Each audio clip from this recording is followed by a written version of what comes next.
Bhagavate Vasudevaya.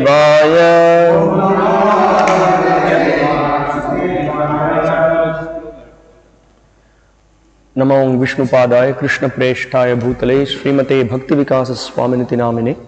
Namo Vishnupadaya Krishna Preshtaya Bhutale Srimate Bhakti Vedanta Swaminiti Namine. Namaste Saraswate Deve Gauravani Pracharine Nirvishesha Shunyavadi Paschatya Deshatarine. Jaya Sri Krishna Chaitanya Prabhu Nityananda Sri Advaita Gadadhara Srivasadi Gaura Bhakta Vrinda. Hare Krishna Krishna Krishna Hare Hare Hare Rama Rama Rama Hare Hare. So we are continuing with the chapter 4 entitled the Transcendental Knowledge. So we are going to continue from the verse 31 today. So just to remind ourselves that this chapter began with Arjuna having got to know that lust is the greatest enemy, and to overcome the lust one has to regulate his senses by following the path of Krishna consciousness. And to follow the path of Krishna consciousness one needs to know who is Supreme Lord Sri Krishna and what are his great qualities and what are his transcendental nature. So that is being elaborated in this chapter. We saw at the beginning the Lord explaining about the history of the Bhagavad Gita, and he is speaking to Arjuna about the importance of parampara and the attitude in which this Gita should be learnt. And further the Lord himself explains his position or glorifies his unique position. In several verses we saw Lord Krishna's unique position, and then further Lord is advising to Arjuna about how he is not bound by karma, how his activities are transcendental, and anybody who knows about this also becomes transcendental. Further, the Lord is guiding Arjuna that you have to follow in the footsteps of the previous great personalities, and also in the ancient times this system is being followed. You follow the same system, and you also know the intricacies of how karma acts. What is karma? What is vikarma? What is akarma? What is inaction in action? What is action in action? So you know all these details. By knowing all these details, you will be careful how by performing activities you will not be bound, you will not have reactions. So this is what we learned. And now yesterday we learned that how by this act, by the activity which is offered to the Lord, which is a sacrifice, one makes progress. The sacrifice leads to knowledge. By the acts of sacrifice one gains knowledge. Now so yesterday we saw how the different people within the varnashrama or within the scope of civilized people, how different people are engaged in various kinds of sacrifice. We also learned yesterday that how by engaging everything in Krishna's service, in the entire act, the ingredients used in that act, the recipient of the act, everyone becomes spiritual. Brahmarpanam brahmahavir brahmagnau brahmane hutam. Brahmaiva tena gantavyam brahma karma samadhina. So this we learned, and further Krishna explains how the brahmacharis, how they sacrifice how they engage in sacrifice by giving oral reception, controlling their senses and mind. How the family people, they engage, they also control their senses and mind, and specifically they with restriction, by following the dharmic path, they are allowed to for progeny engage in procreation. So that is allowed, and that is the sacrifice they perform. And the swadhyaya, study of the scriptures, then some of the yogis are engaged in performing ashtanga yoga, and we also heard how some of them are performing yajnas to please the demigods, and some other jnanis, they perform tapasya, and they give their time to merge into the impersonal Brahman. That is the sacrifice that they are performing. And what else we heard? And then there are some practitioners who are engaged in part of the Ashtanga Yoga. We saw yesterday that by the control of the airs, apana, the control of the 6 airs were discussed yesterday. And by controlling the 6 airs, what they are trying to do, they are engaged in pranayama. By that pranayama process, specifically Srila Prabhupada also points out about the Kumbhaka Yoga. I didn't discuss yesterday about that. Just this Kumbhaka Yoga is by the process by which a person tries to elongate his lifestyle. He tries to increase his lifestyle. By increasing the lifestyle, what happens? He wants to attain, Srila Prabhupada points out that he wants to attain self-realization in the same life. So yogis are engaged in powerful austerities. So yesterday I just saw one very interesting quote by Srila Prabhupada. Let's take a look at that.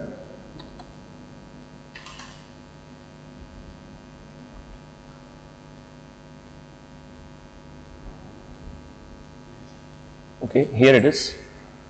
So everything, analytical studies there in the Shastras, very minute, senses and power, who has got, the fish, they have got very good sensation power, means 2 miles away they get sensation, there is enemy, somebody is coming to eat me. These are all described in the Bhagavatam. The frogs, they can become in Samadhi, situated in Samadhi for many years.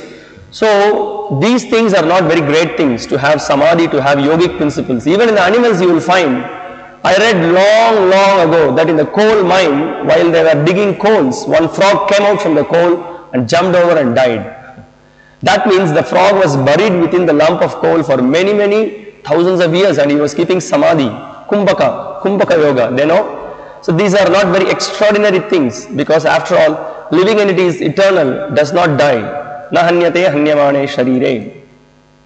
If by some process he lives for some time more, that is not very wonderful thing. The wonderful thing is how to stop his birth and death. That is wonderful thing. Not that I am living, say, for 50 years or 100 years. Another man is living for 300 years. That is not very wonderful thing. You can see in the Bhagavatam, Srila Prabhupada will point out, even the trees are living for thousands of years.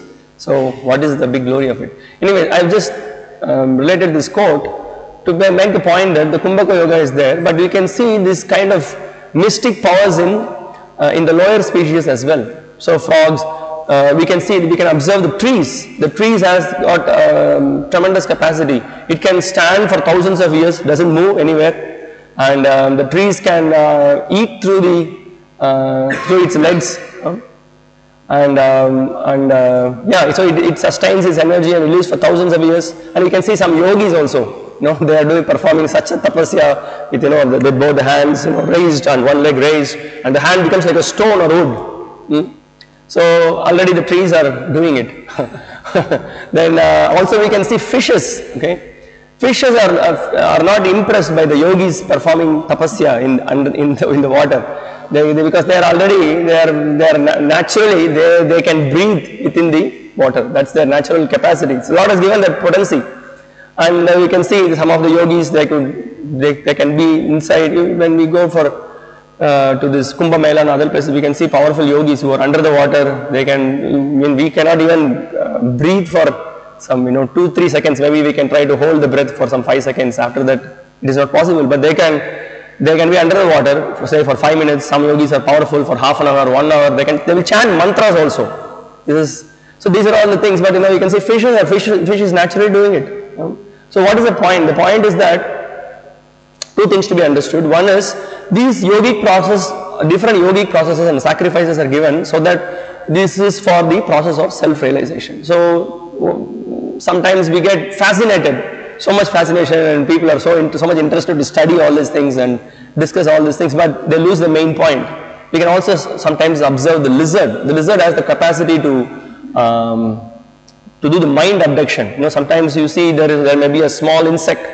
The lizard will just keep watching at it. Just by looking at it, it completely brings its prey to its side. You can observe actually. You just, sometimes it's just there, and then I saw once a lizard was just looking at a fly. Fly was just moving somewhere, it is just there, it is just observing, and then within a second just the fly came into its mouth. So these kind of powers of, controlling the mind, so many siddhi powers, Prabhupada also explained about this Ashta Siddhis, Anima, Mahima, Lahima. So all those things are there, but the point is that, as we discussed before, one gets lost in all this, Bhukti Kami, Mukti Kami, Siddhi Kami, all these things, whatever powers you get, Shakala Ashanta, you cannot be peaceful. So peace is possible only in Krishna consciousness. Happiness is possible only in Krishna consciousness. So we discussed this. So the Ashtanga yogis are engaged in tapasya. So then we also heard about the Dravyamaya Yagya, where you give your possessions. So yesterday we had Srila Prabhupada was pointing about the Anada ashramas. They open the what is it? Anathalaya, and like that, Dharmashalas, correct. Dharmashalas. So they do charity in that way. So these are all the different kinds of charities, and that is called Dravyamaya Yagya. And then some of them are engaged in Chandrayana Vrata, then some of them are engaged in performing Chaturmasya as well, all for some material benefits, but there is some purification that happens because you follow the Vedic path. So that is the discussion that we had. So why Krishna is speaking about all the different kinds of sacrifices? Because by performance of these sacrifices, one will gradually, the sacrifices should lead one to knowledge. That is the whole discussion. Now let's continue, text 30. Are we okay?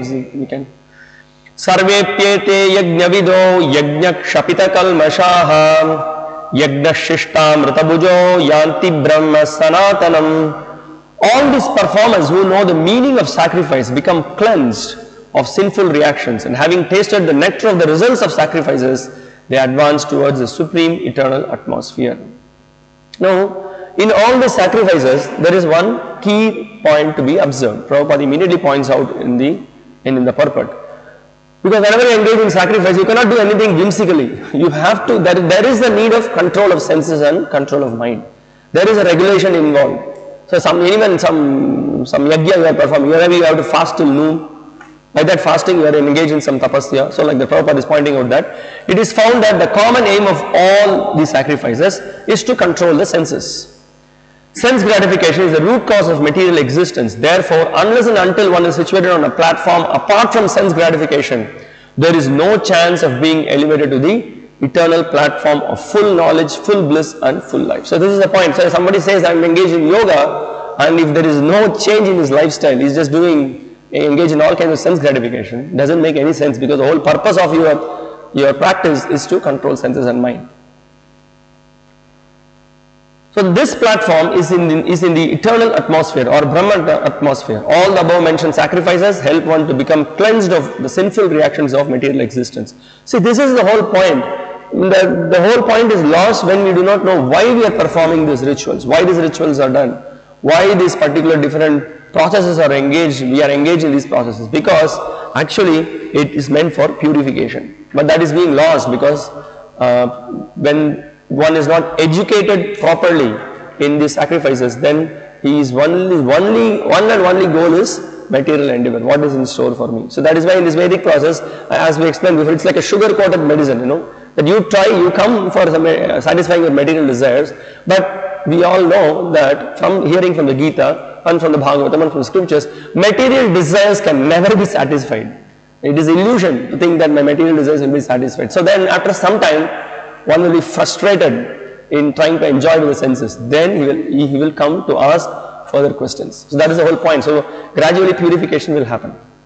Okay, let's go to the next verse. Now Krishna is going to explain in this verse what's going to happen if somebody is not going to engage in the sacrifice. Okay, text 31. Nayam loko styagnasya kutonya kuru sattamam. Oh, best of the Kuru dynasty, without sacrifice, one can never live happily on this planet or in this life.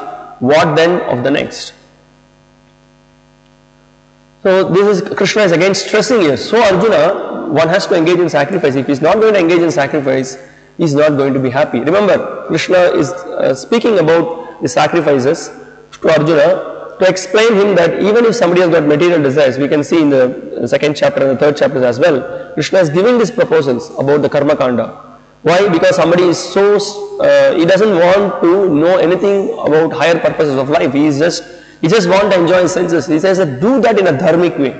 This is the point Krishna is advising. Now he is saying that, so one has to gradually raise himself. Otherwise, he will be stuck in this material world. Punarapi maranam, punarapi jananam, punarapi jatare shayanam, hya samsare bahudustare, kripaya pare pahi murare. As Shankara says, one will be just stuck in the cycle of birth and death.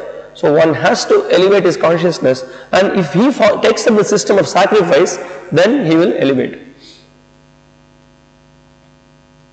So Srila Prabhupada is pointing out that the ignorance is the cause of sinful life, and sinful life is the cause of one's dragging on in material existence.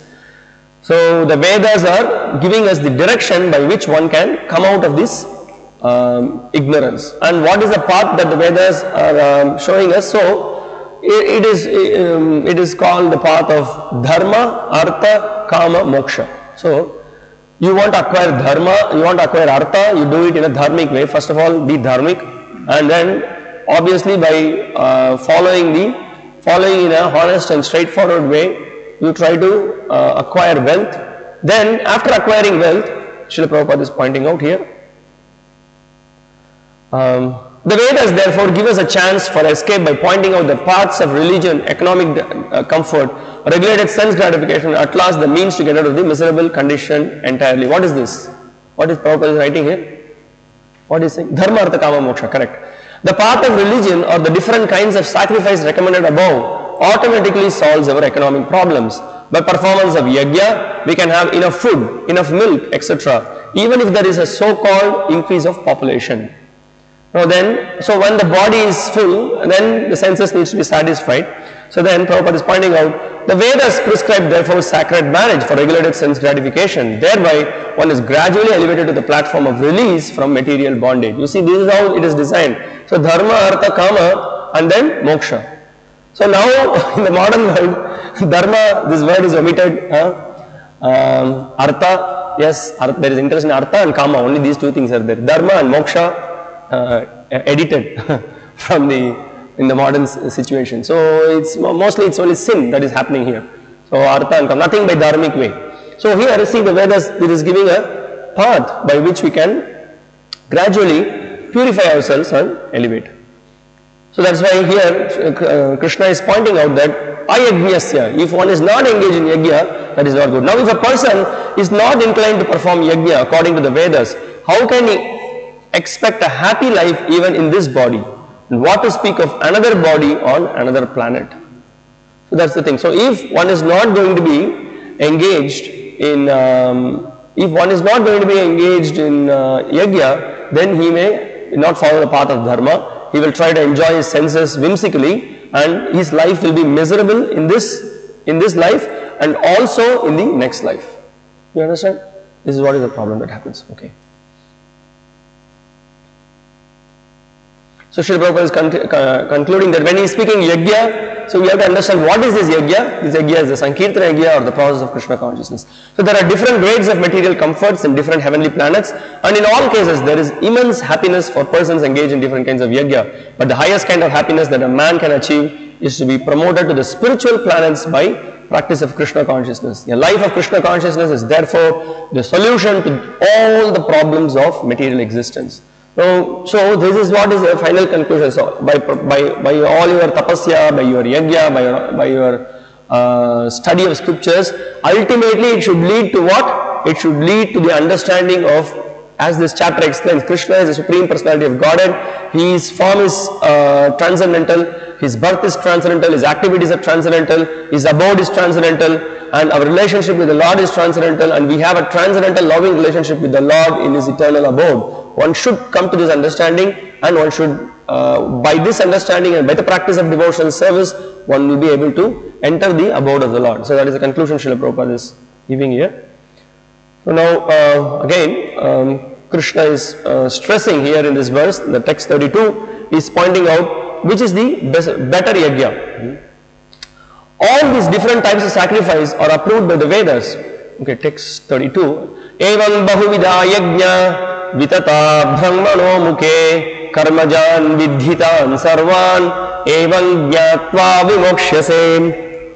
All these different types of sacrifice are approved by the Vedas, and all of them are born of different types of work. Knowing them as such, you will become liberated. So we discussed about this point in the beginning, that there are different types of yajnas and the sacrifices offered according to the different kinds of natures and the work the people are engaged in. Accordingly, the yajnas different, in his Vedas, different portions of the yajnas are also offered. Now let's see what Srila Prabhupada is going to say here. Different types of sacrifice as discussed above are mentioned in the Vedas to suit the different types of worker. Because men are so deeply absorbed in the bodily concept, these sacrifices are so arranged that one can work either with the body, with the mind or with the intelligence. But all of them are recommended for ultimately bringing about liberation from the body. This is confirmed by the Lord herewith from his own mouth. So here, Brahmana Mukhe. So it is, so from the Vedas, it is said from the Vedas these things are information. The Vedas are the breathing of the Lord and it is directly from the mouth of the Lord. Okay. Now here in this verse text 33, here he is pointing out the different sacrifices and which is the better sacrifice. Oh, sacrifice Shreyan Dhravyamaya Yajna Jnana Yajna Parantapa Sarvam Karma Kilam Partha Jnane Parisamapyate. O chastiser of the enemy, the sacrifice performed in knowledge is better than the mere sacrifice of material possessions. So Dhravyamaya Yajna Jnana Yajna Parantapa. So that is being pointed out. And after all, O son of Pritha, all sacrifices of work culminate in transcendental knowledge. Sarvam karma kilam partha. All sacrifices, it ends up in what? Jnane parisamapyate. It culminates in knowledge. It should culminate in knowledge.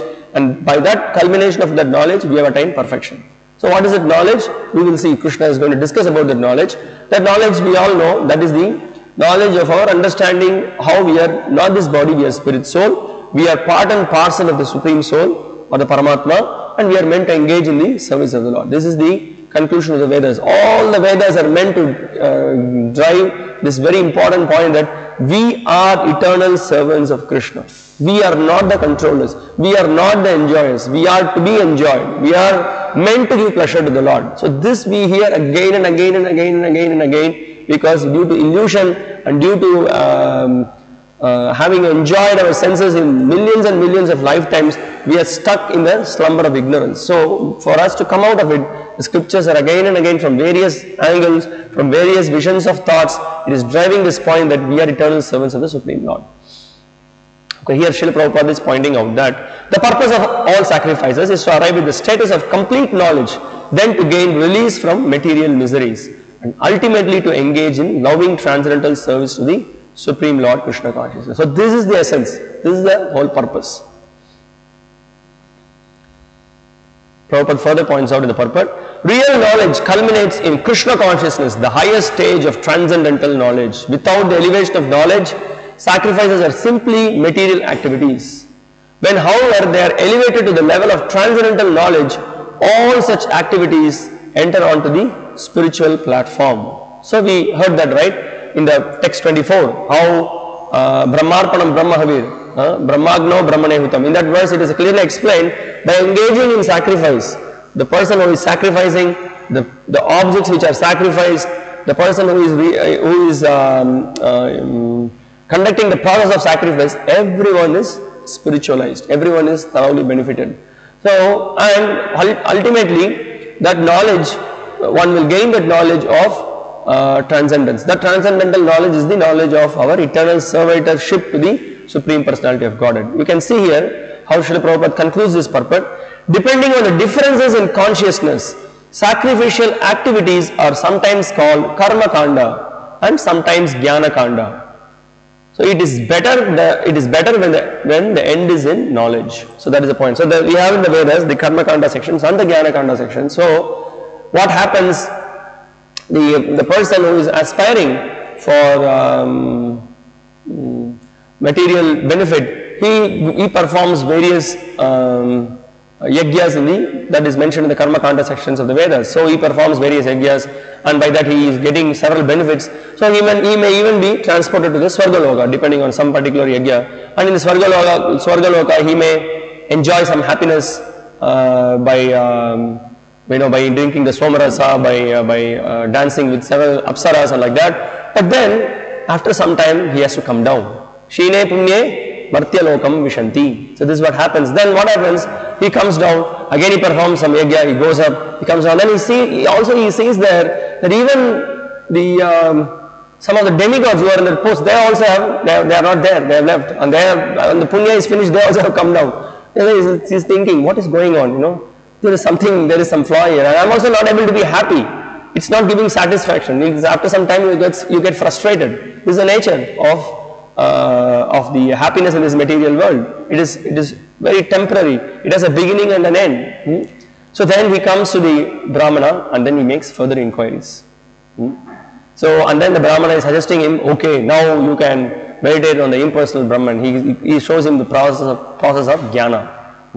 So now he comes and makes inquiries. This inquiry is called as the Atato Brahma Jignasa. Now exactly we will see the next verse how it begins. Now, so ultimately one should get into the transcendental knowledge. To gain, one has to gain this transcendental knowledge. Why I am not happy? Why I am not getting satisfaction? What is the problem? So what I should do? So one has to approach a bona fide spiritual master. So that is the verse now Krishna is going to discuss how one can gain this knowledge. And also this division of the verses that we are going to see, it is going to give the summary of the transcendental knowledge. So what is transcendental knowledge and what are the effects of the transcendental knowledge, and what happens if a person takes up this transcendental knowledge, and what happens if a person does not take up this transcendental knowledge. So all these things are discussed here. So how to gain this transcendental knowledge? Text 34. Tadvidhi pranipatena pariprashnena sevaya upadekshanti te jnanam jnaninas tattvadarshinaha. Just try to learn the truth by approaching a spiritual master. Inquire from him submissively and render service unto him. The self-realized soul can impart knowledge unto you because he has seen the truth. So now this is the point here, that the knowledge has to be gained from a person who is self-realized. Krishna is pointing out here that how by transcendental knowledge one gets this message of who am I, what is my relationship with God, and how to develop the relationship. One gets this knowledge from a person who is a tattvadarshi, who has seen the truth. So now we can see in the scriptures, the Bhagavatam also, now this is Krishna also gives similar instruction in the Uddhava Gita. When he gives instructions to Uddhava, Krishna gives a similar instruction. He says that Tasmad Guru Prapadhyeta Jignasu Shreya Uttamam. So Tasmad, therefore he says. What is it therefore? We will try to understand. Sabde Parecha Nishnatam Brahman Upashamashraya. Now if you have seen in that particular verse, Tasmad, therefore he says. So why therefore is used? Because before, what is the person is doing? He is actually trying all kinds of happiness. He's trying to go to the Swarga. He is trying to enjoy the Somarasa and always, and then he's trying to get happiness, but he's not getting happiness. He's frustrated. So Krishna is saying that nothing will give you happiness. One has to learn how to gain that happiness, how to be happy. That should be gained by someone, by the person who is well versed in scriptures. Shabde parecha nishnatam. So the quality of the tattvadarshi is defined. Shabde parecha nishnatam means he is well versed in scriptures. He knows the conclusions of the scriptures, and then he is fixed in the Brahman. That means he knows the absolute truth and is absorbed in the absolute truth. He has taken shelter of it. So one has to take shelter of such a person.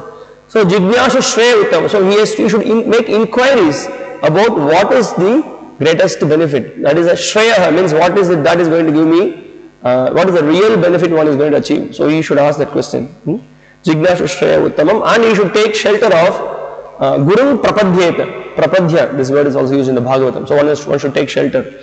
So here in this verse, Krishna is also pointing out how one has to take shelter of the pure devotee. So that is another important point to be learned here. Now one other thing, we can see the whole chapter has been here. It is discussion is going on about the sacrifices. Sometimes also there may be people who will be observing.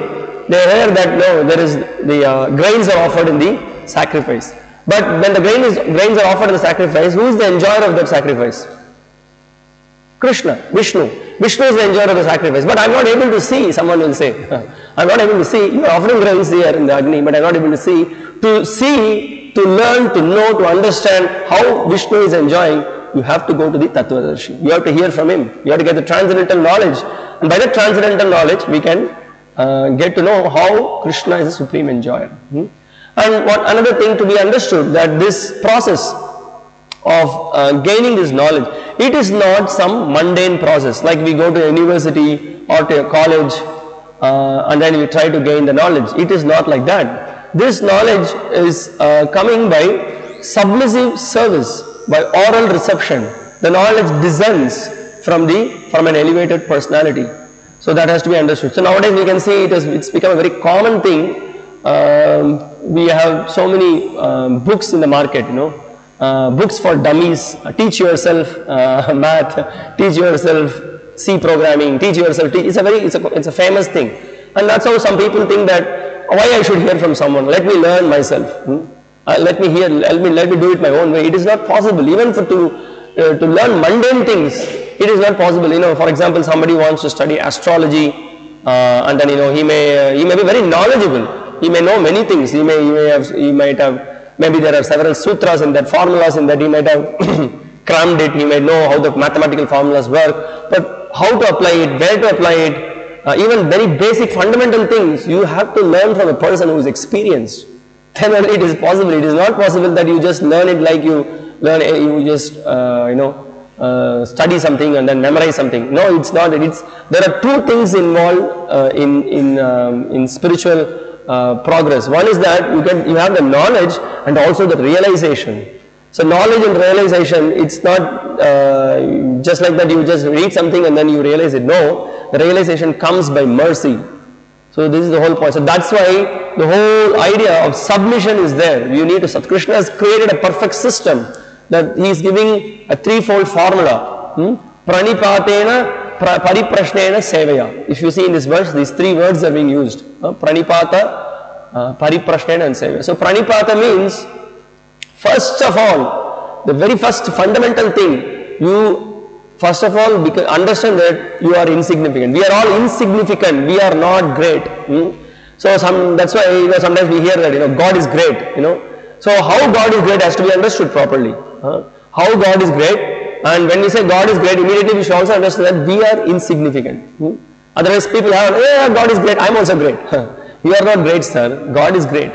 That we have to understand. How He is great, that you hear from the spiritual master. So we have to understand that we are insignificant, we are tiny. So pranipatana, that is why the first thing a student learns in the Gurukul, the very first thing he does, first of all, offer obeisances. Bow down. By bowing down, you rise up. This is the philosophy. This is our understanding. So unless you bow down, nothing will get into your head. So once Srila Prabhupada was giving a class, there was one person who was quite challenging, said, why everybody is bowing down, why should I bow down? Prabhupada said that better you bow down. If you don't bow down voluntarily, then you will bow down in 84 lakh species. You keep bowing down, 84 lakh species, you keep wandering. So better to bow down voluntarily to the Lord and His pure devotee. So that is required. So that is the first principle, pranipatena. So that we vidya dadati vinayam. By knowledge, what happens?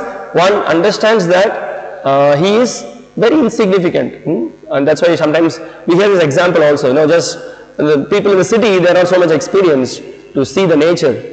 They are always in their own world of machines and gadgets. But those who are in the village, immediately they know when is Amavasya, when is Purnima. They come out and then look at the sky, and then you see this. Just by looking at the sky, you can see the vast universe. Millions and millions of stars are there. And we just look at ourselves, that, what do you call, from the drone when you shoot, you see everything is like mosquitoes, so small. So that's so we are, but by Maya, we think ourselves we are so great, we are puffed up. You think, I am the center of the universe. You are not the center of the universe. You are nowhere in the universe. So you can hardly see where we are. So we have to understand that we are very insignificant, and then our spiritual life begins. So this Guru teaches us. Because this is the disease that we have. We came to this material world with this disease, this enjoying propensity to lord over this material nature, and we are infected with the disease. So Guru immediately points out. So the first thing that we do, we bow down. So pranipatena. So that needs to be understood. So then next point is here it's mentioned about two things are there. Then pariprashnena. Pariprashnena means asking relevant questions. Not just ask how are you. Go to a doctor and then you ask how are you. What is your problem? Why are you asking how are you? You tell what is your problem. Doctor will give you the solution. Simply asking, doctor, how's your daughter? These are all not the questions you go and then ask the doctor. Similarly, when you come to a guru, you don't ask him, how are you? So you can remember this, when Vishwamitra will come to come and meet Dasharatha, you will ask, so how is your progress in bhakti? You will ask, this is the question you will ask. How are you? How is your advancement in the path of self-realization? This is the question he asks. So, but we are so foolish, we come and then ask, we come and see the guru, we smile and then we say, oh, he's very nice. He laughs so nicely. These are all the symptoms of inquiries. Inquiry means we are suffering adhyatmika klesha, adibhautika klesha, adidhaivika klesha, birth, death, old age, disease. We are all suffering in this material world. Now, some people, they come to this realization that yes, I am suffering. But there is there is a huge, the percentage of people in the material world who are trying to enjoy the senses, they don't even come to this stage that I am suffering. They think that everything is fine, I am happy. So there is one lady in Thailand. She was she's Zolas Bhakti Vikas Maharaj was once asking her. So you see, the pig is suffering in his body. Pig is trying to enjoy, it's trying to eat stool. What a miserable thing. It's okay if I get a body of a pig. It's nice. You can just try that also. So these are people. Some of people's mentality are like this. So, but here it is said that atato brahma jignasa. One should make inquiries. That inquiries is that who am I? Who is God? What is my relationship with Him? How to develop that relationship? One should learn this. So those are the inquiries. And inquiries also in this submissive spirit. Okay, no, show me God. This is not the way. You have to be very submissive with great attention and great humility. So that is also the Mundaka Upanishad is explaining. Samitpanihi Shrotriyam Brahmanishtam. This is what the Mundaka Upanishad explains, that Samitpani means the disciple is coming in front of the Guru. Now he is ready to render service. Tad vijnanartam sagurum evabhigachet. So he comes and then asks the Guru, he inquires very submissively, and by submissive service he pleases the Guru, and the Guru being pleased, he reveals the knowledge to him. That's how it is. Not that you just rightly go and then ask some questions and then okay, I have given the fee, I have paid for the course, now you just teach me everything. This is what I want to do, that's what I want to do. That's how it's happening in the modern days, in the college, in the school. So we have no idea. The transcendental relationship with the spiritual master, it's such a loving relationship, and you get great bliss by rendering selfless service. When we are engaged in selfless service, we identify ourselves that we are very tiny, and we engage in selfless service to these tattva-darshis, then knowledge is revealed. So this is the secret. The secret is that not that you cram something, you may buy all the books, and then you may have tremendous memory power.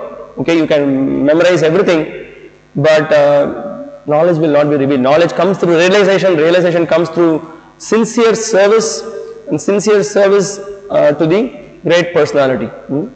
Then we will be able to come out of the covering. So that is why the scriptures are so much pointing out that we should pranair arthair diya vacha. So yesterday also we discussed this verse, that we have to give our heart, we have to give our life, we have to give our wealth, we have to give our intelligence, we have to sacrifice our speech, everything for in the life of our spiritual master.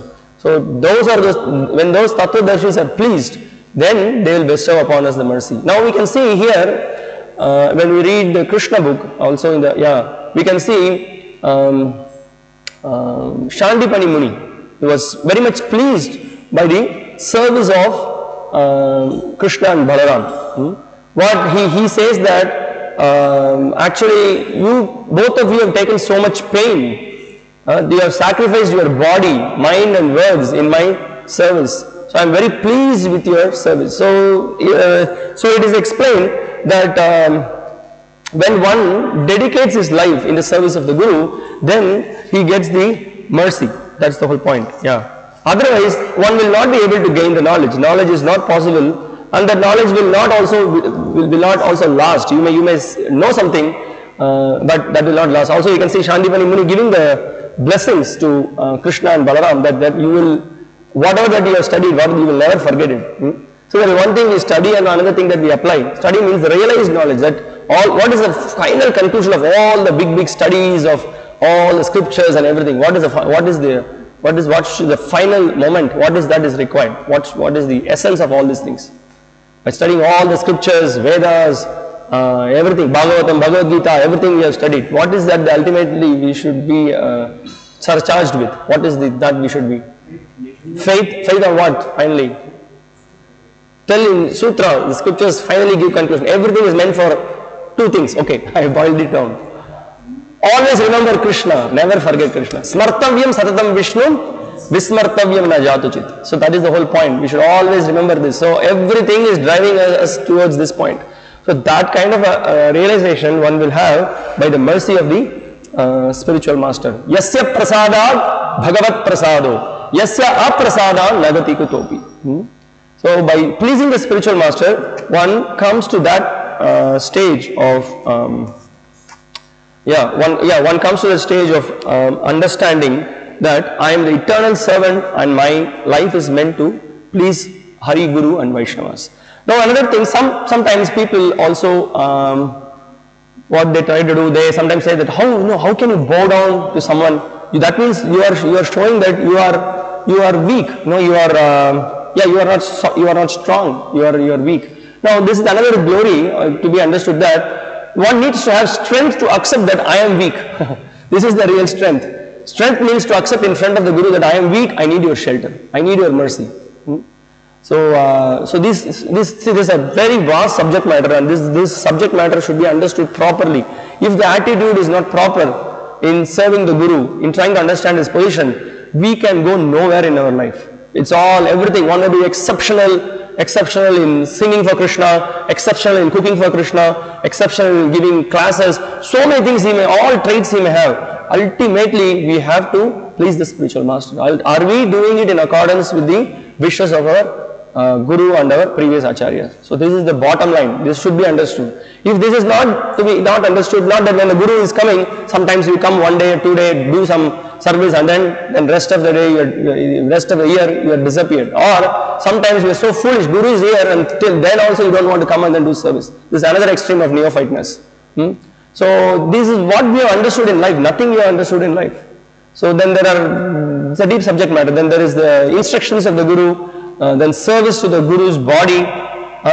So all those things have to be understood in proper parampara. It should be understood. Then, as Krishna is explaining here, one can make progress. Otherwise, one will be stuck in this material world, and he will never be able to make even an inch of progress in spiritual life. So that should be understood. So that is the whole point.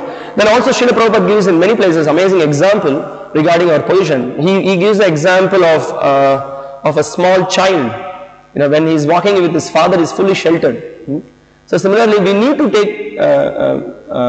accept the guidance of the Guru, not that we can independently do something. Then Srila Prabhupada gives the example of a screw in the machine also. The screw, when it is in the right place, then it has its purpose. Otherwise, it loses its purpose. Then there is also another example that is given about when we have taken shelter of the Guru and when we engage in the service of the Guru, then these three modes of material nature is so difficult to overcome, but it is possible to cross over. See, we also heard in this chapter, Vita Raga Bhaya Krodha. If you see in the purport, Srila Prabhupada is making one, when he is saying that Putamad Bhavam Agataha, how that Putamad Bhavam Agataha happens, how that purification happens. So he says that Bhagavad Jnana Tapaso. So we engage in austerities, we engage in trying to gain this knowledge, and then we entered then that bhava, we attain the Krishna consciousness. But if you see in the purport, he makes one point that this is possible by accepting Krishna as Supreme Person of Godhead and engaging in the service under the guidance of a bona fide Guru, he says. Otherwise, it's not possible. It is very difficult for us to give up this raga, bhaya and krodha. When we are sheltered under the guidance of the spiritual master, then immediately we can, if we follow, provided we follow the instructions, also that should be understood. It's not some magic, Guru comes and then, he touches, or he looks at you, smiles at you, he touches, and then the electric shock, you get electric shock, and then immediately you get into some trance, and then you roll over the mud. No, all these things it has to be understood properly, scientifically. You hear, keep your ears open, hear what he speaks, and try to understand, and deliberate on it, and try to apply those instructions, control the senses, control the mind, engage in service, chant the holy names attentively, honor only prasadam, don't engage, at the time of initiation we take the vows for initiation, no meat eating, no illicit sex, no gambling, no intoxication. So we have to follow these rules and regulations. Just at the time of initiation we promise and then we do all kinds of nonsense after that. Why? Because we are in Maya, we are not regularly hearing. So then how can we make progress? So we may say, I am a disciple of such and such a guru. The guru may be a Paramahamsa, but if the disciple doesn't follow, guru cannot help. Guru has given the prescription and he has given the medicines, he has given the diet, everything he has given. So one has to take up and then follow it. So this is a very important subject, and Krishna is revealing to us, this is how you gain the knowledge. And also by gaining knowledge, by submitting ourselves to the spiritual master, what will be the consequence of it? That also we will see. Now let's see the purport, what Srila Prabhupada is pointing out. No one can be a bona fide spiritual master without following his principle of disciplic succession. That spiritual master himself, he follows the disciplic succession. He follows his guru, and that parampara goes on to Krishna. The Lord is the original spiritual master, and the person in the disciplic succession can convey the message of the Lord as it is to his disciple. So now we can see two things we saw here. One is he is saying that he himself comes under disciplic succession and he can convey the pure message, what he has heard in disciplic succession. That he doesn't twist, he doesn't concoct something, he gives the same message in the parampara. And Prabhupada further he points out in the purport that you don't manufacture your own way of gaining knowledge. So he says that no one can be spiritually realized by manufacturing his own process, as is the fashion of the foolish pretenders. There is one so-called guru, he says that you don't have to approach any guru, and he has written about that in his book, okay, and they can read the book and they will approach that guru. It's all bogus cheating, complete cheating is going on. So here it says that don't manufacture anything new. Therefore mental speculation or dry arguments cannot help lead one to the right path, nor by independent study of books of knowledge can one progress in spiritual life, that we discussed before.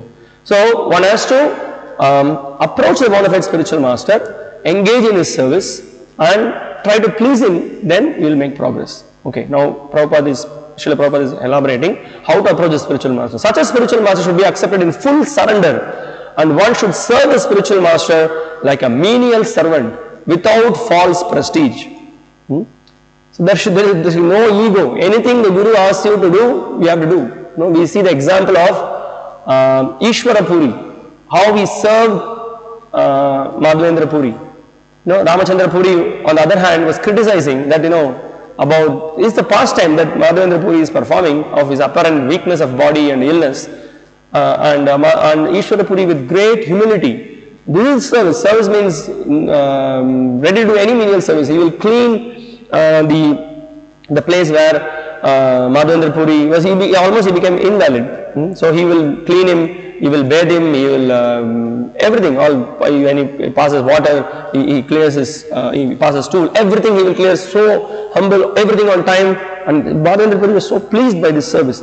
Similarly, we have to see in the lifestyle of how Narottama Das Thakur got initiated. Narottama Das Thakur initiation is also something very amazing.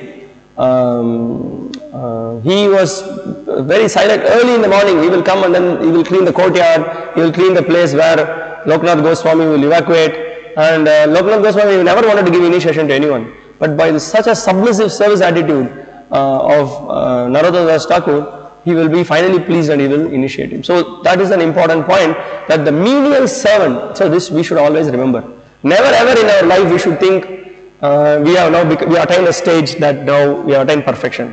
Perfection is to always remember that we are eternal servants of our spiritual master, and always be in that humble spirit. So whatever, even apparently one may be exceptional in some qualities. One may be one may sing well than his guru. One may be very much proficient in some particular service.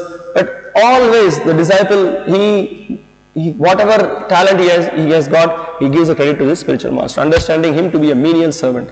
So this is the whole point. So that's why yesterday we discussed this point. This is a very important verse to be understood. Brahmachari gurukule vasan dantor guror hitam acharan dasavan nicho guru sudhrida sahruda. So the brahmachari joins the gurukula with a friendly attitude, always ready to render service to the spiritual master.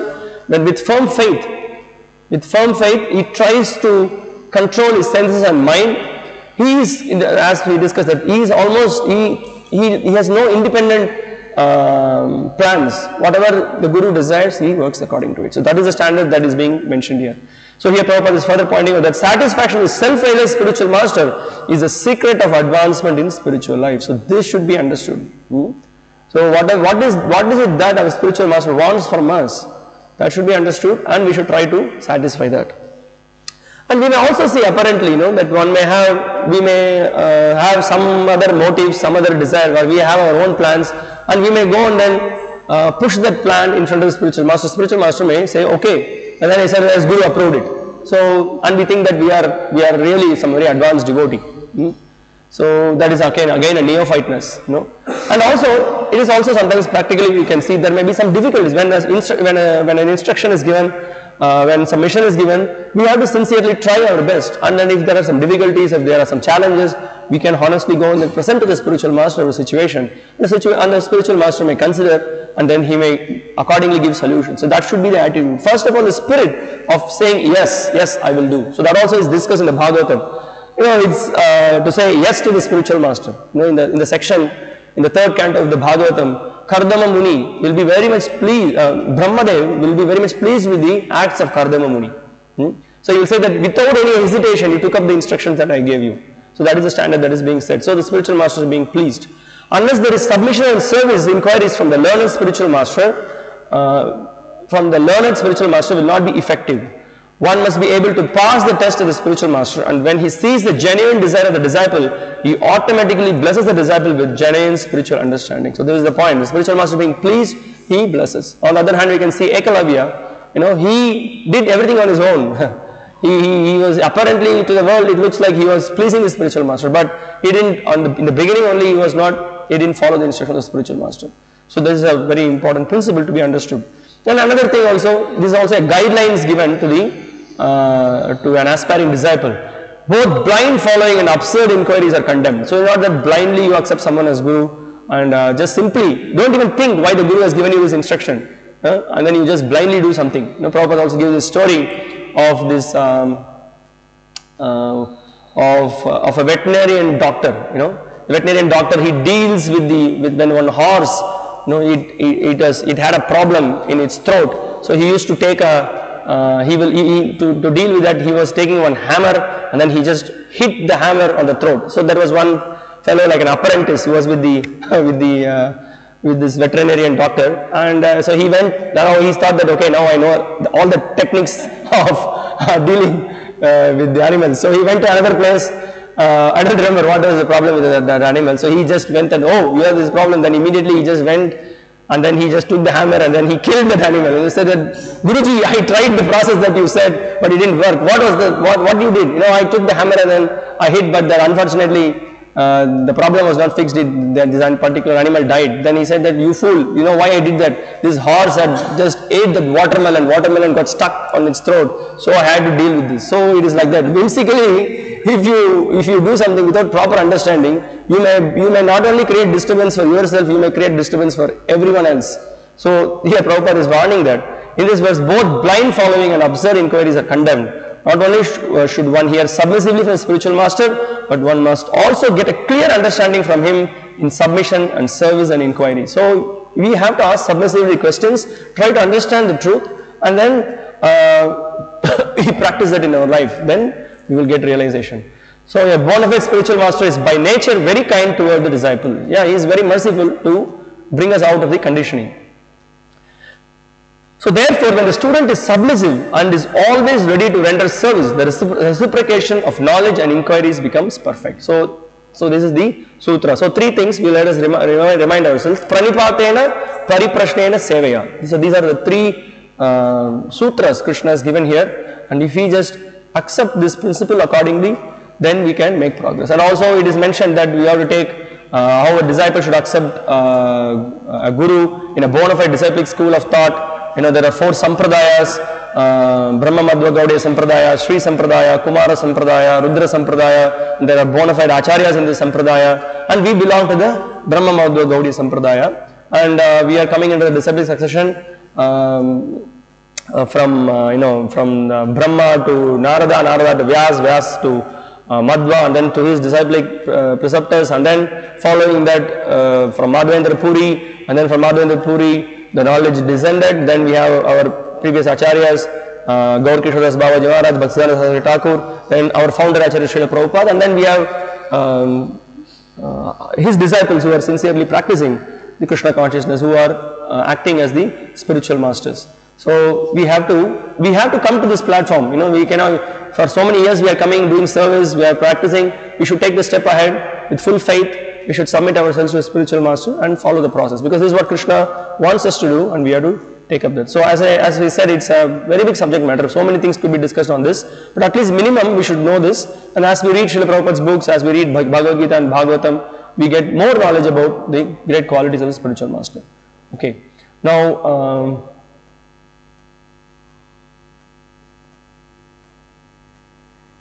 so here also we can see why Srila Prabhupada is pointing out in the purport that the spiritual master is merciful. So here in Acharya's commentary, they are pointing out that, but they are in a different world. They are indifferent to the world. They are in a very high platform. How they are going to help me? Like that, a question is being raised, and then he says that no, although they are in a very high platform, they are very merciful. You go and then submit to them and do service to them. They will bestow your mercy. And we could see with the life of Narada Muni, he himself is saying that. So I went and then served the Bhakti Vedantas, and they bestowed mercy on me. Okay.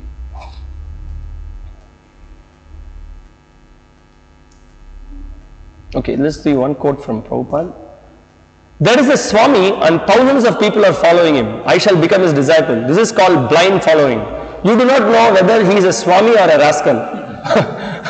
But because everyone else is following, you want to become his disciple. This is blind following, without knowledge. The Swami says, give me money and I will make you God. There are so many stories where a person approaches his spiritual master and asks him, can you show me God? And the spiritual master immediately shows him God. You see, this deception is going on.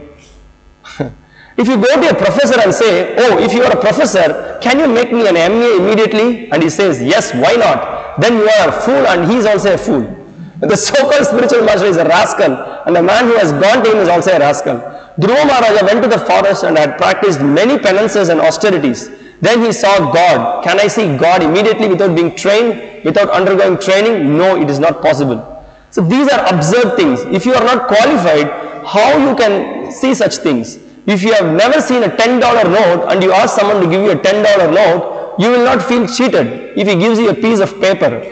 You must know what a $10 note looks like. Otherwise, you will be satisfied with a piece of paper. If you do not know God, how can you see God and how will you recognize God? You go to a market to buy, for example, a knife. You know what a knife is. It must be a sharp instrument. You test it to see how sharp it is. So, suppose you go to someone to see God, how will you test it if you do not know what God is? Suppose he gives you a dog and you understand this is God. So what is your testing power? At least you must have some theoretical knowledge of what God is. These things are going on, absurd things. You must know what God is. So here Srila Prabhupada is pointing out about the qualification of the spiritual master, and also how the disciple should make proper inquiries, how he should not have blind following, and like that. Okay, now by accepting the guidance of a spiritual master, by engaging in his service, what is the result of it? What is it that one is going to gain? That is being mentioned in this verse. Text 35. Yajñātvā punarmoham, yajñātvā na punarmoham, evam yasyasi pandhava, yena bhutanya sheshani, drakshyasatman yato mayi. Having obtained real knowledge from a self-realized soul, you will never fall again into such illusion. For by this knowledge, you will see that all living beings are but part of the Supreme, or in other words, that they are mine. So Krishna is pointing out here that jnatva na punarmoham. So by getting knowledge from spiritual master, you will come out of the bewilderment. And if you have come out of the bewilderment, means what? Yena bhutan asheshani. So you will be able to see every soul, all the soul as part and parcel of Krishna. Drakshas yatman yatomahi. So that is the transcendental vision you get by hearing from a bona fide spiritual master. In this purport, Srila Prabhupada gives a definition of Maya, you can see here.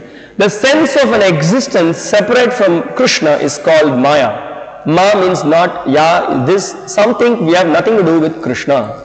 So now this is Maya, that when we are identifying ourselves without any relationship with Krishna, that is Maya. Now here Srila Prabhupada in the purport also he refutes the misconceptions of the Mayavadis and also some of the philosophers who misunderstand about Krishna, and also they preach about Krishna like this. So what are those misconceptions? That Krishna is only a great historical personality and that the Absolute is the impersonal Brahman. So and we can see Prabhupada is pointing out that when we say we have got nothing to do with Krishna, we may say like that. But how can you say you have got nothing to do with Krishna? Right from the Bhagavad Gita, we can see a clear definition is given about our position. Who are we? What Krishna says that Mamai Vamsho Jiva Loke Jiva Bhuta Sanatana Manashashtani Indriyani Prakristani Karshati. Krishna says that we are eternal part and parcel of Krishna. So the first thing, so we cannot cut ourselves from Krishna. Then here Srila Prabhupada is quoting from the Brahma Samhita. What the Brahma Samhita says, Brahma Samhita gives a clear explanation. Ishvara Parama Krishna Sachidananda Vigraha Anadir Adhir Govinda Sarvakarana Karanam. He is the cause of, he is the cause of all causes. That means everything that you see in this material world. In the spiritual world, material world, whatever that we see, everything has come from Krishna. So the whole idea of that we have got nothing to do with Krishna is refuted by Prabhupada here. Then also another big misconception of the Mayavadis, Srila Prabhupada is refuting in this purport. The Mayavadi philosophers wrongly think that Krishna loses his own separate existence in his many expansions. This thought is material in nature. We have experienced in the material world that a thing, when fragmentally distributed, loses its own original identity. But the Mayavadi philosophers fail to understand that absolute means that 1 plus 1 is equal to 1 and that 1 minus 1 is equal to 1.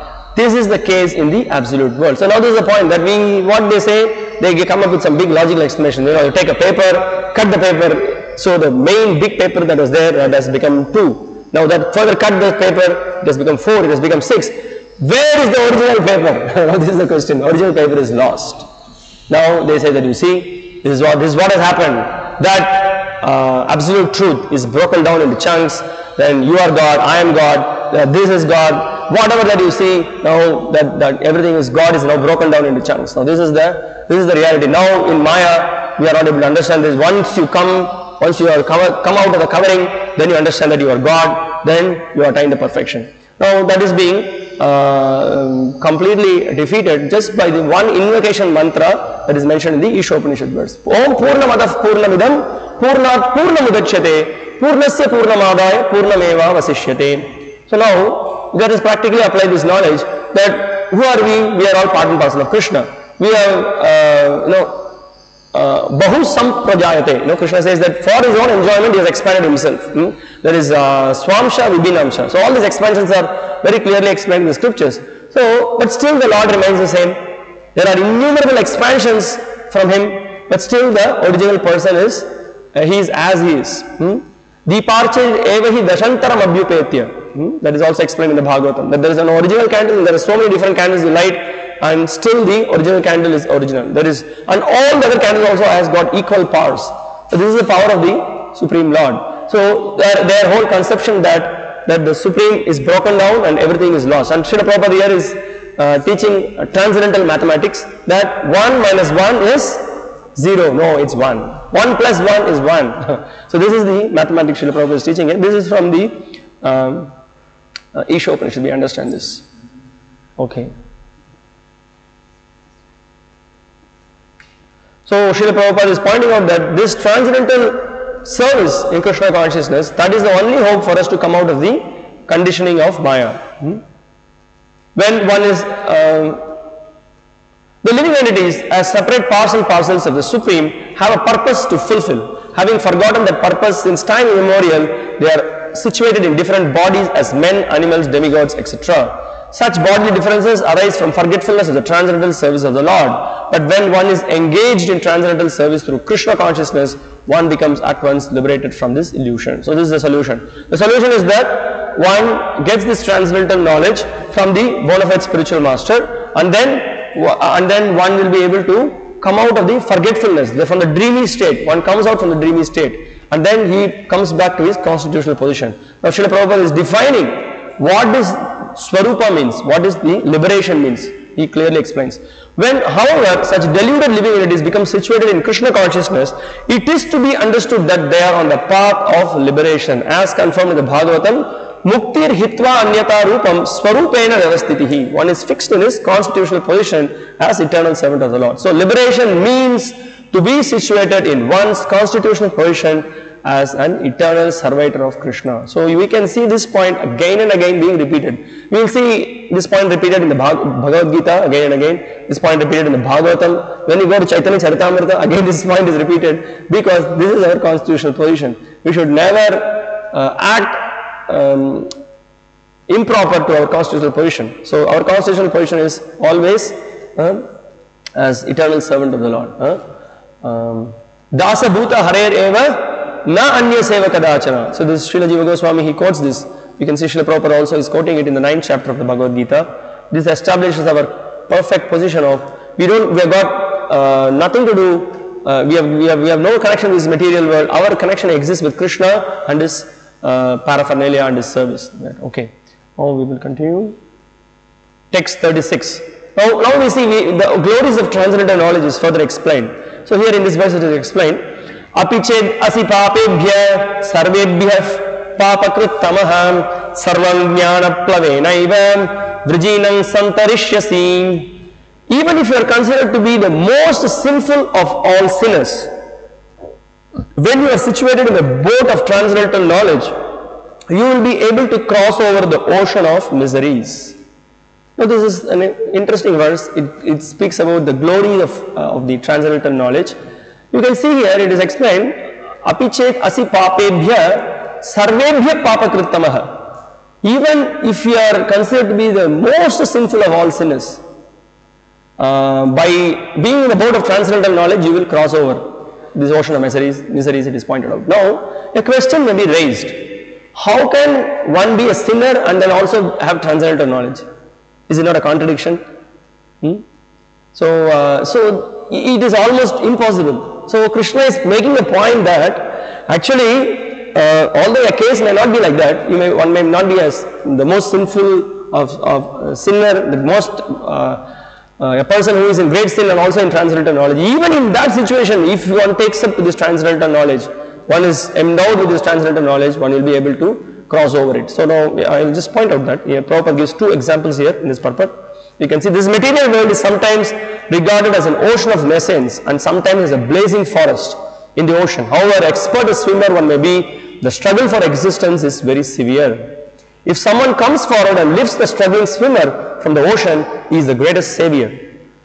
So the boat of Krishna consciousness is very simple, but at the same time the most sublime. So what is the point? So one is struggling and suffering in this material world, and when he comes and takes shelter of a bona fide spiritual master, and then he takes his guidance and he practices Krishna consciousness, then he can cross over this ocean of nescience. Tvamna sandarshito dhatra dushtaram nishtitir satam kalim sattva haran pumsam karnadhara ivarnam. So the Sutta Goswami is offering this prayer. So the sages of Naimisharanya, actually they are offering this prayer to Sutta Goswami, and they are saying that, so you be our guide, you be the captain of the ship. We would like to take shelter of you, we need your mercy, and you can. So this same thing, by taking shelter of the bona fide spiritual master, gaining this transcendental knowledge, whatever sins we have committed, whatever abominable activities we have done, unimaginable activities, everything will be burnt into ashes. Okay.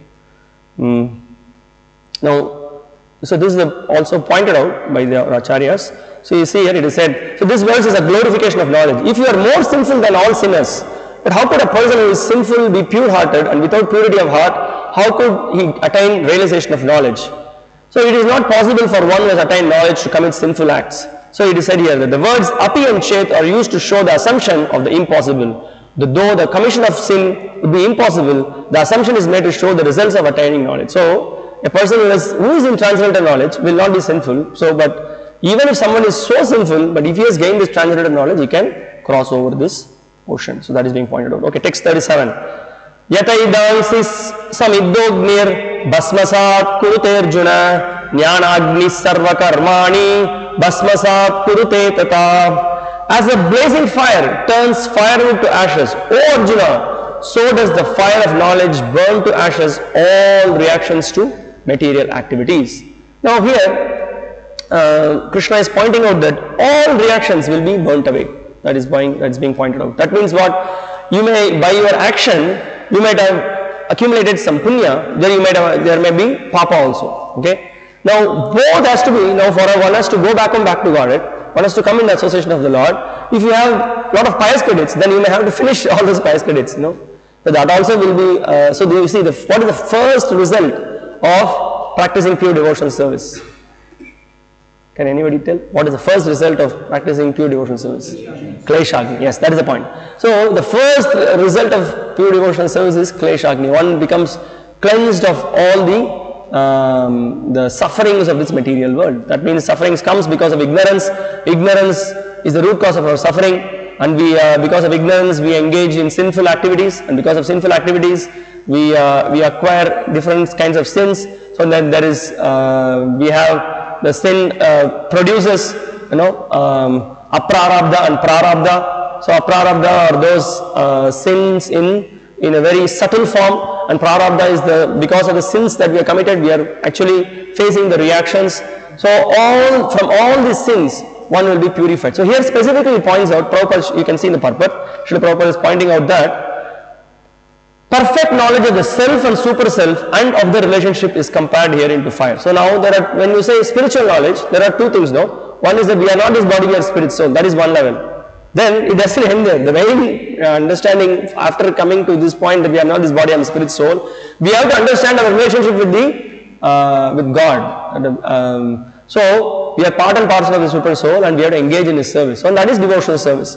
So by engaging in pure devotional service, what is the consequence of it? This fire not only burns up all reactions to impious activities, but also all reactions to pious activities, turning them to ashes. There are many stages of reaction.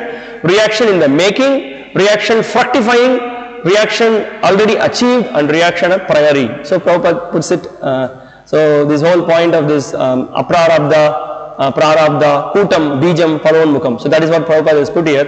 And Srila Prabhupada immediately he makes the point that here he concludes like this. But knowledge of the constitutional position of the living entity burns everything to ashes. When one is in complete knowledge, all reactions, both a priori and a posteriori, are consumed. So in this, two things to be considered. One is that the pious results that also will be burnt, and also the impious results, and whatever sins that we have committed, that is also to be burnt. And in the commentaries, the acharyas are discussing that one's prarabdha karma, by transcendental knowledge also, I mean just by having this, if you see just the gyan that the jnanis have attained, one will not be able to come out of the prarabdha karma. Prarabdha karma is this body is prarabdha karma, one is suffering, one will not be able to come out of it. But here the Bhagavatam, Srila Vishnu Chakravarti Thakur, and also Srila Prabhupada, right in this purport, is pointing out that this transcendental knowledge of devotional service, that our relationship as eternal servant of Krishna and engaging in pure devotional service burns up the prarabdha karma as well. So one is completely purified. So that's the power of the chanting of the holy names of the Lord. So by chanting the holy names of the Lord, by engaging in the pure devotional service, one is burnt of all reactions. So this is the glory of devotional service. So here Srila Prabhupada concludes the purport with a reference that how one can overcome both the pious and impious reactions of work.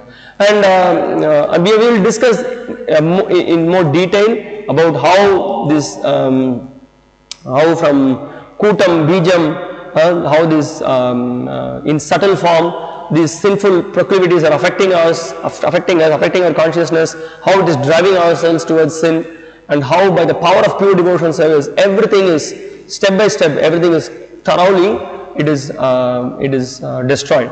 So for now we will understand that this is the power of the bhakti. It can it can completely destroy even the prarabdha karma. So this is so astonishing for many people, that how prarabdha could be destroyed. So that is the power of pure devotional service. Okay, now let's continue. Text 38. Nahi jnanena sadrisham pavitram iha vidyate tat swayam yoga samsiddha kalenatmani vindati. In this world there is nothing so sublime and pure as transcendental knowledge. Such knowledge is the mature fruit of all mysticism. And one who has become accomplished in the practice of devotional service enjoys this knowledge within himself in due course of time. So that is the point here being. Tatsvayam yoga samsiddha. So yoga samsiddha here refers to the practice of devotional service, and kalenatmani vindati. So in course of time he actually becomes sublime, and he becomes transcendental by this practice of Krishna consciousness. So now here in the purport, Srila Prabhupada is pointing out that by performing all the activities, by getting knowledge, what is the knowledge one should get? The knowledge is about the spiritual life, the practice that we are eternal servants of Krishna and engaging in devotional service. So here you see Srila Prabhupada is pointing out, this knowledge is the mature fruit of devotional service. So that is the knowledge it should culminate. And when one is situated in transcendental knowledge, he need not search for peace elsewhere, for he enjoys peace within himself. In other words, this knowledge and peace culminate in Krishna consciousness. That is the last word in the Bhagavad Gita. So that is what is the point? So one should ultimately engage in the service of the Lord. One should ultimately come to the point of Krishna consciousness. That's why while discussing, we said that there are two things, knowledge and realization. You may know many things, you may quote so many shlokas from scriptures. What is your realization? What you understood? You speak so many things. There are some gurus who knows so much in detail about Vaishnava philosophy. So many things they will quote.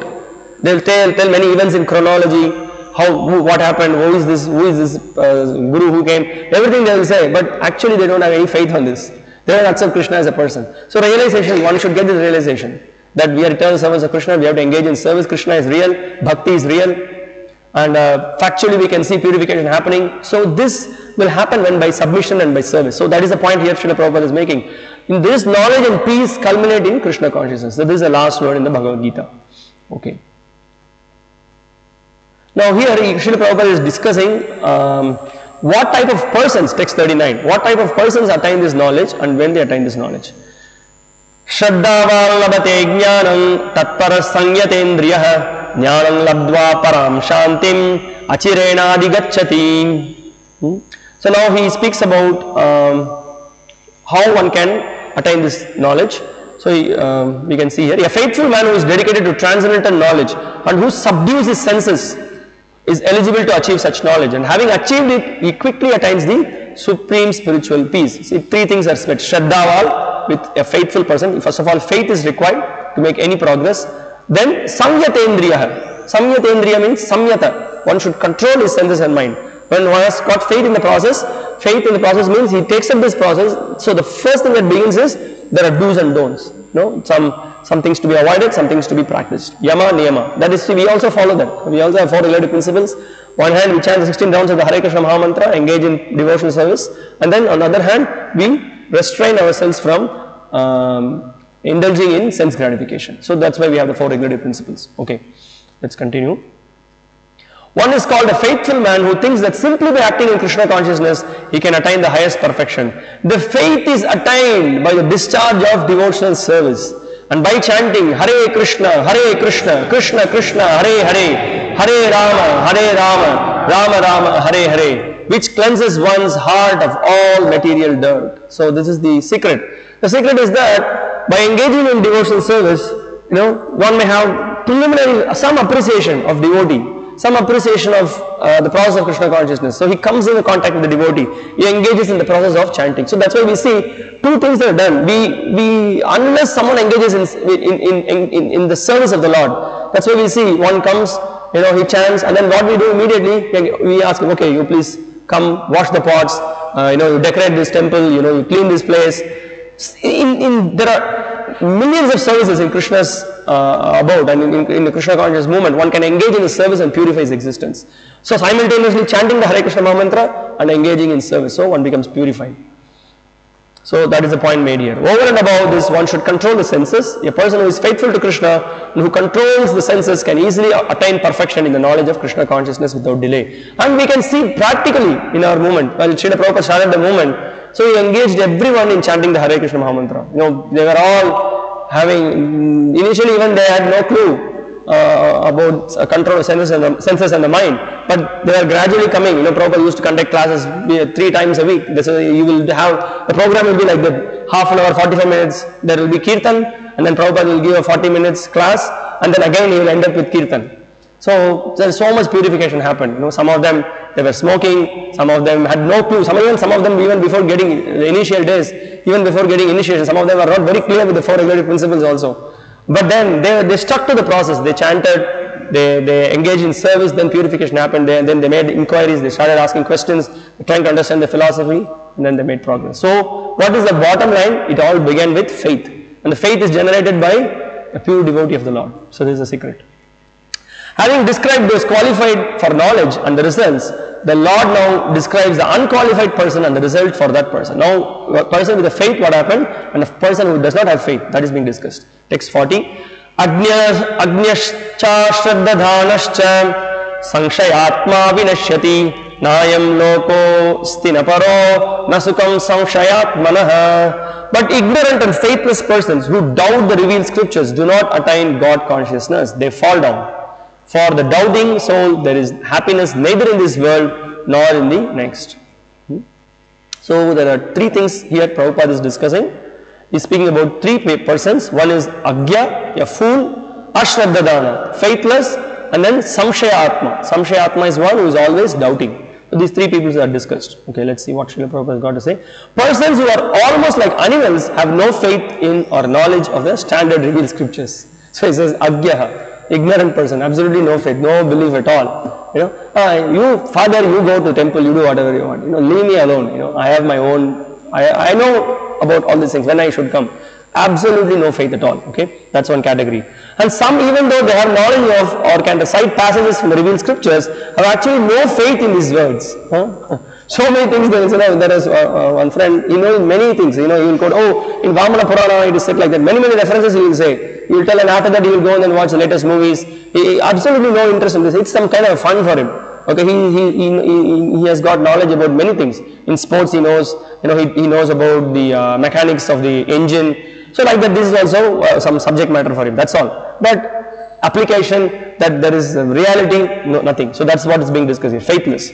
And then we can see. And even though others may have faith in scriptures like Bhagavad Gita, they do not believe in or worship the personality of Godhead. So these are the doubting people.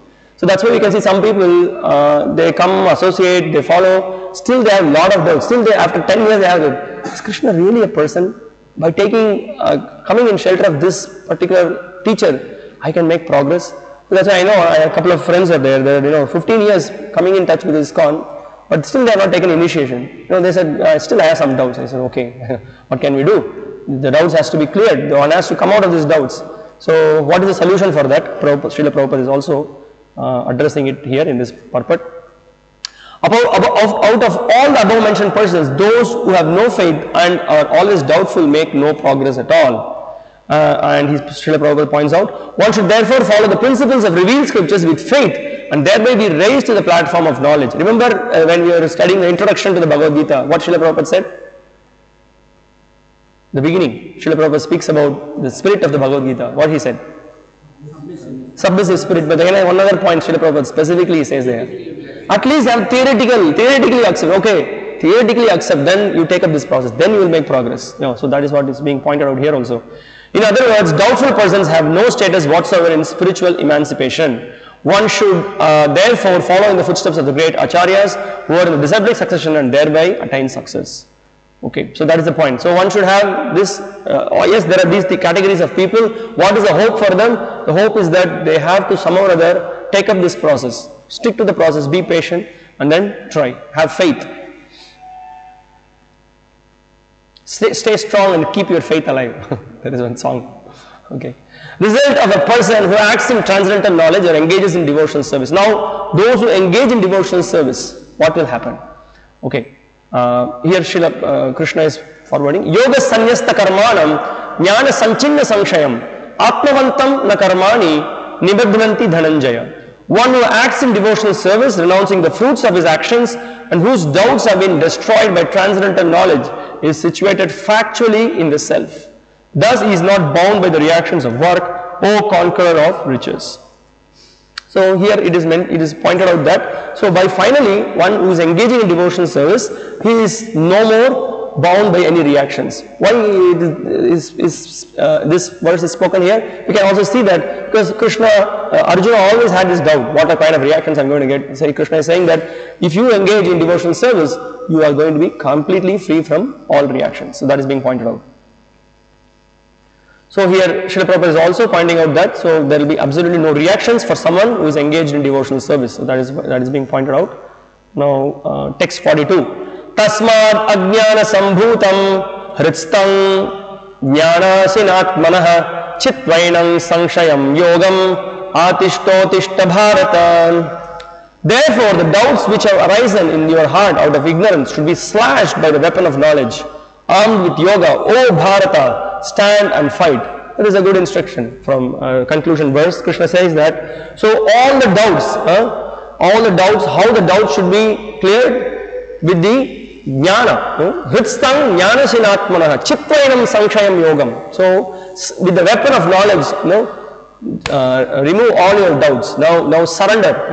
Uttishto. He says, atishto bharata. Uttishto, wake up. The Upanishads also points out this. Uttishta, Jagrata Prapya, Varannibodha. Wake up from the sleeping state. Now take up to this spiritual path. So that is being mentioned. So now here, Srila Prabhupada in the purport, he is pointing out, now don't get confused. Now again, so many different kinds of yogas we heard. I was saying Sanatana Yoga. So Srila Prabhupada is pointing out that this practice is actually eternal. The yoga system instructed in this chapter is called Sanatana Yoga, or eternal activities performed by the living entity. So devotional service is the eternal activity. Now under that there are divisions Srila Prabhupada is pointing out. This yoga has two divisions of sacrificial actions. One is called sacrifice of one's material possessions, and the other is called knowledge of self, which is pure spiritual activity. So we also saw this Dravyamaya Yajna, remember, that where the possessions are offered. Now again, within the two divisions of spiritual activities, there is further divisions is pointing out. When we come to spiritual activities, we find that these are also divided into two, namely understanding of one's own self or one's constitutional position and the truth regarding the Supreme Personality of Godhead. So this we discussed before. Two things are there. One is having a knowledge that we are not this body, we are spirit soul. That is one level. And another important level is that we come to an understanding that the matter, spirit, everyone is controlled by the Supreme Spirit or the Super Soul or the Bhagavan. He is the Supreme Controller and we are being controlled by Him, and we are meant to give pleasure to Him. So that is the second level of knowledge. So that is the second division being mentioned. Who can understand these two divisions? For him there is no, Srila Prabhupada is pointing out that for him there is no difficulty in obtaining perfect knowledge of this self as part and parcel of the Lord.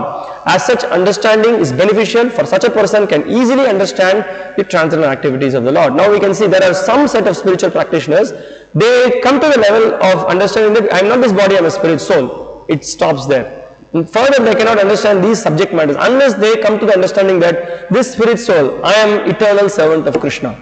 Jivere Swarupo Krishna Nitya Das. When one is fixed in this understanding, then you can understand further about the Lord's all his activities and everything you will be able to appreciate. Unless he comes to that stage, he will not be able to make progress. Now, who is a Muda? Prabhupada is defining here. In the beginning of this chapter, the transcendental activities of the Lord were discussed by the Supreme Lord Himself. One who does not understand the instructions of the Gita is faithless and is to be understood to be misusing the fragmental independence awarded to him by the Lord. In spite of such instructions, one who does not understand the real nature of the Lord as the eternal, blissful, all-knowing personality of Godhead is certainly fool number one. So that is the whole thing. So by reading Bhagavad Gita, by studying, one will be able to come out of all the ignorance. So this is the power of this Bhagavad Gita. One will be able to come out of ignorance. That is why we are trying to distribute this message far and wide to everyone. We want to save the lives of people because one will be able to come out of this ignorance. So Srila Prabhupada is pointing out here, ignorance can be removed by gradual acceptance of the principles of Krishna consciousness. So that is the point.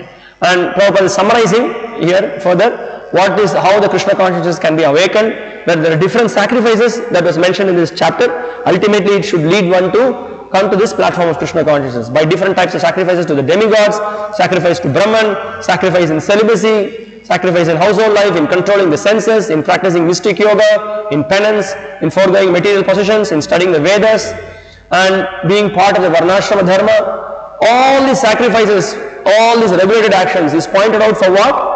Ultimately to come to the stage of Krishna consciousness. If that doesn't happen, then it becomes Shrama eva hi kevalam. That is the whole point. Now, here also Srila Prabhupada in this purport is giving guidance of students of the Bhagavad Gita, who is the real student. But within all these activities, the important factor is self-realization. One who seeks that objective is the real student of the Bhagavad Gita. But one who doubts the authority of Krishna, he falls back. So further, Prabhupada concludes, a bona fide spiritual master is in disciplic succession from time eternal, and he does not deviate at all from the instructions of the Supreme Lord as they were imparted millions of years ago to the Sun God, from whom the instructions of Bhagavad Gita have come down to the earthly kingdom. This is a very important instruction in this chapter, that we have to approach the bona fide spiritual master and the traits that the bona fide spiritual master is given, and we have to take shelter of him, and then we will be able to come out of this conditioning. Srila Prabhupada further concludes this purport. The Lord is definitely the Supreme Person and his activities are transcendental. One who understands this is a liberated person from the very beginning of his study of Bhagavad Gita. You see so much, in so many purports, again and again, Krishna's supremacy and Krishna's personality is mentioned. Why? Because everywhere, nook and corner, in India, in also in many other places, Maya, so much is spread. So it has to be thoroughly defeated again and again. So wherever there is an opportunity, Acharyas point out this. Specifically Srila Prabhupada's purport we can see. He takes opportunity and he clarifies this. So with this we conclude the chapter of the fourth chapter, and with the transcendental knowledge we will be able to face all the obstacles that we have in our spiritual life, and we will further continue on Monday with the fifth chapter, and Sunday evening 4:30 we will have an exam on this particular paper in the fourth chapter, and tomorrow morning we are going to have the paper corrections. So what time? At 8 o'clock we shall have lecture, and then we can have, anyway it's going to take half an hour. Already you send the message? Okay, 7:30 tomorrow morning we will have the paper corrections. Okay, thank you very much. I again humbly request you, for those who have doubts on certain sections, some things are not clarified, if there are some other point of clarification is required, please send message in the group, and we will address that. Thank you very much. Srila Prabhupada ki jai. Bhagavad Gita as it is ki jai. Hare Krishna.